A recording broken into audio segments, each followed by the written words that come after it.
Perfect. Here we go. Fischer random. Can you hear it already?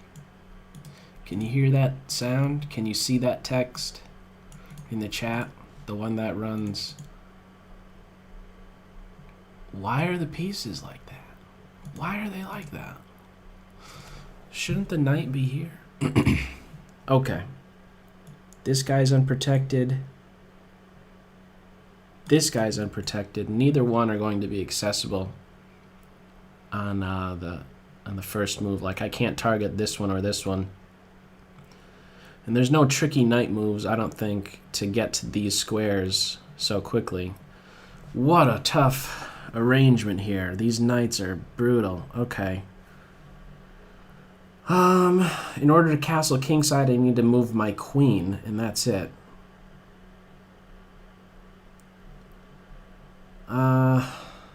Let's see. I don't know what I should be doing.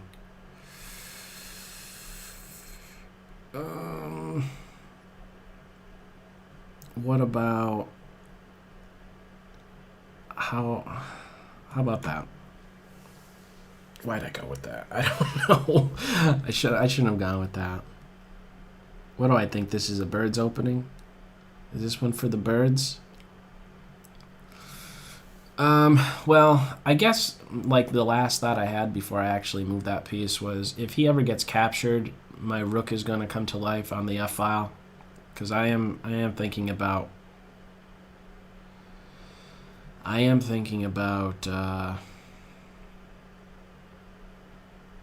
castling kingside.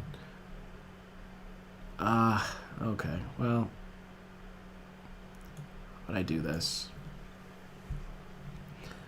I guess I could play knight f2.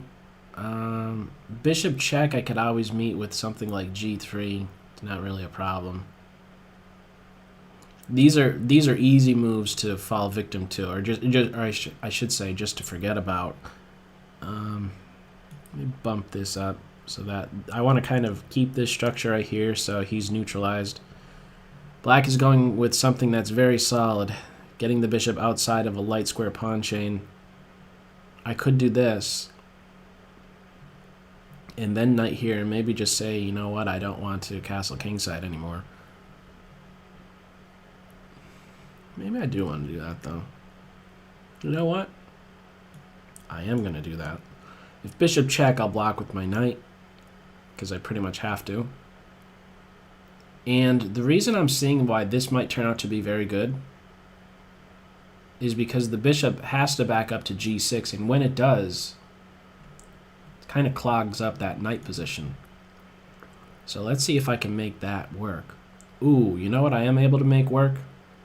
This bishop getting trapped. I'm not seeing, I didn't see that until just now, but actually this bishop is going to be a dead duck. A dead duck. So now really the only number crunching I'm doing right now is with regard to how to just capture. Pawn takes or rook takes, I think I'll play f5 to follow, and I think the bishop is just out of squares. I am aware of this queen b4 move, giving check, and it has some lateral movement, but I already have a counterattacking move, so there's not too much to calculate in that. Or there's not really. Queen b4 is not really an issue.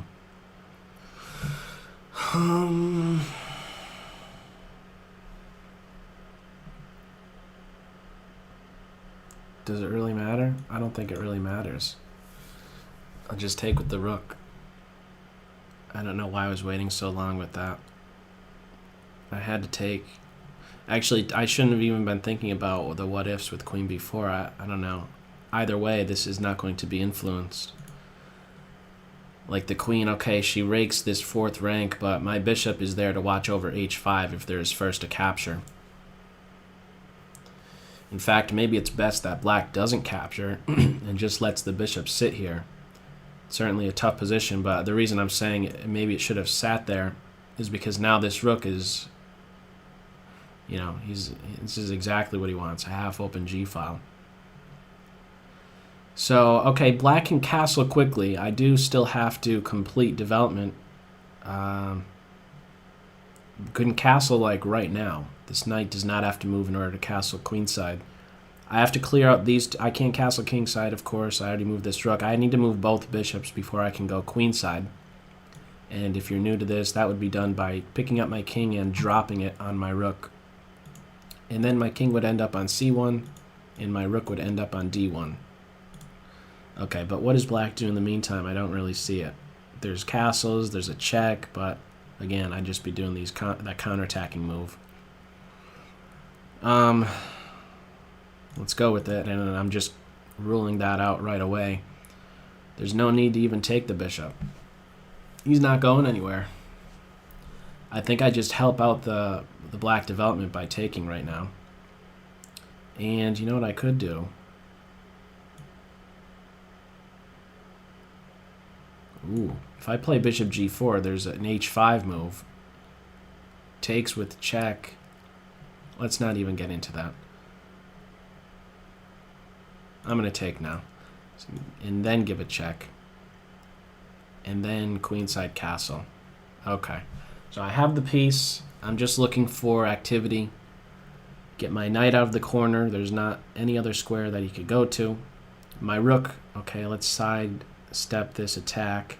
Actually, my rook is no longer needed on G, so let's get him to the F file.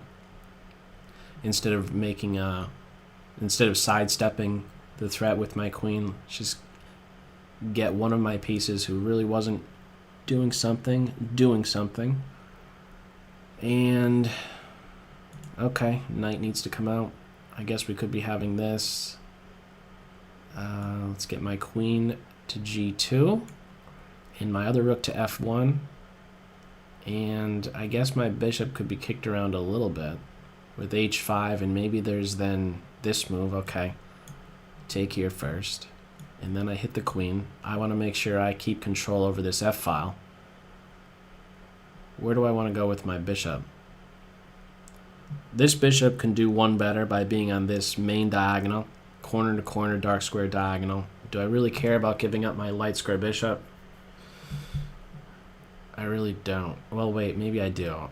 Bishop here, knight takes, queen takes, pawn. I don't want to give up this one. Then these guys become passed, all of them.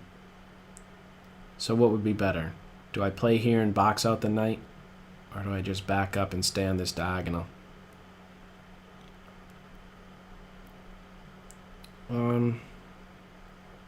I like this. I like that little kind of that little V line that the bishop makes to negate the knight from advancing. Piece improvement is where it's at right now. Okay, if bishop c3, there's maybe knight a4. That could be a bit annoying. I'd like to exchange off this knight for either one of those guys. He's stupid on b3. I'm basically just looking for trades here. This knight is within checking distance. I could still do queen g3 to place this knight in a pin, but I couldn't do that if the pawn wasn't here protecting the queen. What does black do? Challenge me on the f file, create a flight square for the king with a6, a repositioning of the knight. Okay. I could jump in here, welcome a knight exchange, but what I like better than a knight exchange is, of course, a queen exchange. If you watched even a few of my games, you will know that that is the case. Love a queen exchange. Alright. Now how about we just trade? Knight here with tempo. Knight here I could do.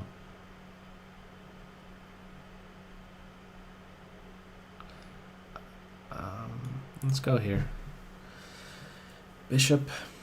It's that queen. I didn't see really the follow-up if I did knight c5, queen e7, so that's why I went with this bishop here. I guess just trade queens.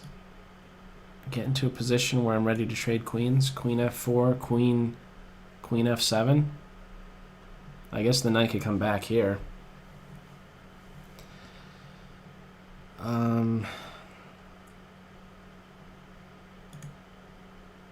30-second warning. 30 seconds remaining here. I guess queen here is very active. Let's trade a little bit. Can we please trade? Okay. Let's stay right here. I'd like to play b3 and king b2. Just small improvements, but I guess queen check is a little bit annoying. No, I think I could still do it. Oh, that's just a blunder. Was actually that meant, or was this just not seen? Could have been the case. Time issue as well. No good solution. This knight is going to be lost however you slice it. However you slice it, and there is no stalemate. Alright. Resign. Time. Okay, Ani. Let's back up. Good game. Flip. I don't know how great a start I had really with f4. To be honest, I like this idea with your bishop, but you know what? This unfortunately turns out to kind of backfire, does it not? Because of my g4 and f5 idea. That's tough to deal with. He ended up getting crunched. And I didn't see it. I played g4 and I didn't even realize at that moment that I was going to be winning the bishop. But I do end up winning that bishop, so maybe after all, this idea of jumping in with bishop f5 is not a good idea because of this expansion. Huh, who would have thought? Yeah, I mean, this is fine, I think, if this bishop isn't around here, because whenever I threaten something like g4, maybe you could be doing h5 or something. But now this is a problem. This position turns out to backfire. So what might be something better? Huh. Tough here. This is pretty tough. Maybe get another pawn side by side right here. It's way too difficult for me to even suggest something. There's so many different things that you could be doing from this initial position, but I guess really just beware of the possibilities I have to expand and be grabbing more space with my pawns. That's kind of what it turned out to. That's what ended up happening, right? Purposeful. Get my dark square bishop out. I take away another square. That turns out to be a problem. Usually it wouldn't. This g4 move. Usually there isn't a knight or a bishop here. G4 wouldn't be supported in a regular chess game, but, well, seems like you just have to always be calculating right from move 1 with these 960s. Very easy to get into a bad position quickly. The check was okay. I mean, the check was no bother to white. This is still going to be an issue. I don't think that I gave you anything to... I don't know. We just traded down. Maybe that was a slip at the end, but yeah, just I guess be very cautious of the ideas very early on and the possibilities for pawn advances. Grabbing a lot of space. Not sure really what else to add. Okay.